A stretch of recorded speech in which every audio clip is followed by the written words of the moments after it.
आदाब नाजरीन, मैं Mohammad Tajammul Ali Khan, news one library में आपका इस्तकबाल है। बात करते हैं आज पार्लियामेंट और असेंबली के नशिस्तों को लेकर। सेंट्रल गवर्नमेंट ने इस कार्रवाई पर शुरू कर दिया है कि जो 2027 का सेंसस होगा, इसके बाद नई हदबंदी सारे मुल्क में की जाएगी, जिसमें पार्लियामेंट की नशिस्तों में इजाफा होगा तो वहीं असेंबली की नशिस्तों में भी इजाफा होगा।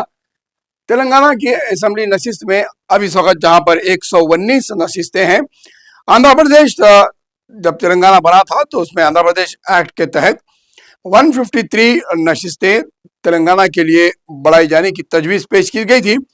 बाद में अब जो है नया सेंसस होगा, तो की जा रही है कि आबादी के तनासुब के हिसाब से तेलंगाना की असेंबली में 161 से लेके 170 तक के नशिस्त बढ़ सकते हैं। यानी कि अब जैसा 119 है तो इसके अंदर तकरीबन कोई 50 सीटों का इजाफा हो सकता है आबादी के तनासुब के हिसाब से।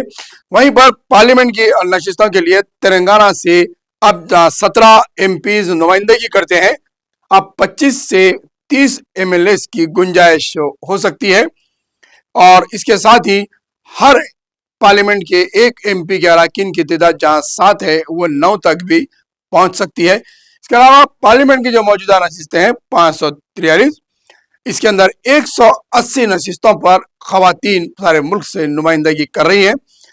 लेकिन अब जबकि 33% रिजर्वेशन की बिल पार्लियामेंट में पास हो चुकी है, अगर 2027 के सेंसस के बाद अगर दोबारा से डिलिमिटेशन यानी कि दोबारा से हदबंदी की जाती है तमाम हलकों की, तो 33% रिजर्वेशन अगर खवातीन को दिए जा रहे हैं तो उसके लिहाज से बाज़ गोशों से ये मुतालबा किया जा रहा है कि 33% पार्लियामेंट की नशिस्तें इजाफा की जाए ताकि मर्द हजरात जो इस बड़े ऐवान में नुमाइंदगी करते हैं उनकी तादाद घट ना जाए, उसका तनासुब बरकरार रखने के लिए 33% का इजाफा किया जाए। बाज़ गोशों से सियासतदानों की वजह से, दानिश्वरों की वजह से और सियासी जमातों का यह रुझान है कि 50% का इजाफा होना चाहिए, यानी कि 543 जहां नशिस्तें अगर 50% और बढ़ते हैं तो तकरीबन 700 से 800 नशिस्तों के करीब पार्लियामेंट की नशिस्तों में इजाफा हो सकता है।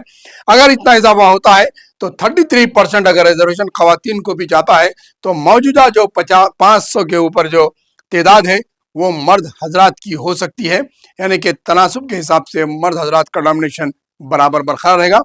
तो वहीं पर तेलंगाना असेंबली की नशिस्तों में भी 33% अगर लागू होता है तो यहाँ करीबी नशिस्तों में इजाफा हो सकता है और खवातीन की नुमाइंदगी बढ़ सकती है।